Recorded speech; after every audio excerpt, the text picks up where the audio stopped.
เป็นเวียนเลยเสียมสามหมอลำเป็นสีเป็นเวียนลำท่านขอนแก่นนี่เป็นจูดกับถาม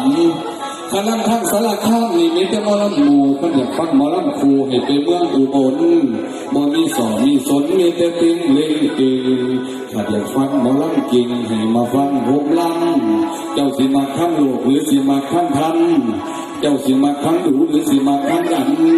คณะอยากขึ้นสวรรค์ดีนั่งหอน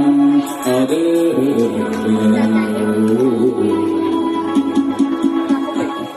โอ้ยละน้อ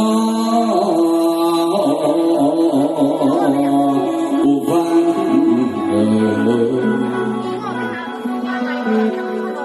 ไหวคู่คนก็ไหวเนาะที่มาไหวถ้าคู่ยุ่งยิ่งตั้งแน่เกิดอยู่ดิเอาบริขึ้นไม่เกี่ยวว่าร่างไฟยิ่งจะน้อยกว่านี้เอาหัดดีคนนั้นเอ้ยหน้าพี่ข้าขอเกี่ยวขอเกี่ยวไว้เนี่ยพี่ข้าขอเกี่ยวขอเกี่ยวไว้เนี่ยต้องรับคือสมองเต้เต้เต้เต้เต้เต้ขอเงี้ยเด้อไทยเบอร์เลยกับเบอร์ลุงปู่โป้กูผมตกดังเรามาตั้งเอามาคนใช้มาหอบก็น้องตู่ใจสั่นหัวใจไทยมันรับผิดสบายก็ปัดอย่างตุผีตั้งแต่ก่อนตั้งแต่ดีแต่ดีอยู่เดือดใจพี่ไทยหาลองมาเดียวรู้ชุดดาวคนนั้นคือจะกระบิ้วถูกตั้งดูเบิ่งนั่งดูเบิ่งไปเบิ่งสิ่งไอ้ไปใหญ่ไอ้นั่งนั่งเป็นยังถูกกินเรื่องการในระวังทั้งติดเกียร์เป็นไก่ทั้งอยู่ที่รักนั่งกินก็เป็นวิธีที่ผู้ฟังหูสกีได้และหยุดซ้อนสิบประเด็นเอาลงน้ำไปนอนสาวไม่สาวกี่ผู้ต้องกี่เราต้องมาคนอะไรบรรลุจังดีแล้วก็สีนุ่นผิวเป็นลูกเป็นแค่ใบที่สุกกว่างานล้นหมดตลอดทำไม่ดีนั่นเราจะมาถูกมองสองขาดวางขาหัวใจไข้มันจะเป็นสูตรสั่งกันเนี่ยบาดหนาหาเปลี่ยนตาจันเปลี่ยนตาบักกะเดกัดที่มาโดนในสองตาสูงหัวใจปวดก็ดูหัวใจไข้มันจะเป็นหัวสะอ่อนเอามาทำหัวใจไข้มันจะเป็นเครื่องปั่นเดินเข้ามาเดินมาเนี่ยไปมาได้ตัวที่โตเลี้ยงทำยังโผล่จะเจาะหาผู้ผู้ป่วยอยู่ผู้ขับซึ่งสิเป็นหลักจากผู้จัดการที่นั่งน้องสาวให้ที่ช่วยได้รับเป็นผู้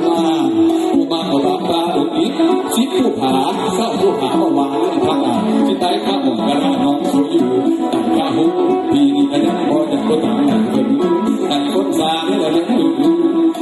ว่าเสียงสดทางไกลบอดก็พบที่ใต้ข้าหูยังสีดีจะหลุดคนยังมาถูกพ่อผมสงสารอีท่าอยู่บ้านผมเสียงแรงดังคนที่มาบอกคือดูเนี่ยก็ต้องอีหาอยู่บ้านปานเสียไปแล้วก็ตัวของน้องนี่มาสั่งเลือกลำน้ำของน้องใสปีแค่ลำเด็กๆทางในคนโน้นเขียนตาก็ยกของน้องร้องหาบางอย่างก็เทียบถามรักเราคือสีวงวิววันสอนโอ้น้องไทยโอ้ภาษีลำซื่อหลงควันใช่ไหมพอมาขึ้นบนถึงขออนุญาตเด้อ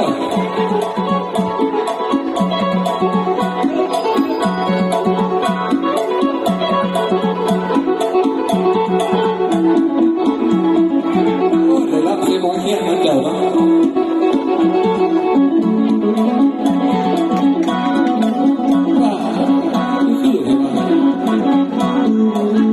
เอาเกี่ยวในดองก็เกี่ยวไหลมันไม่งามสิลูกขึ้นมันเลย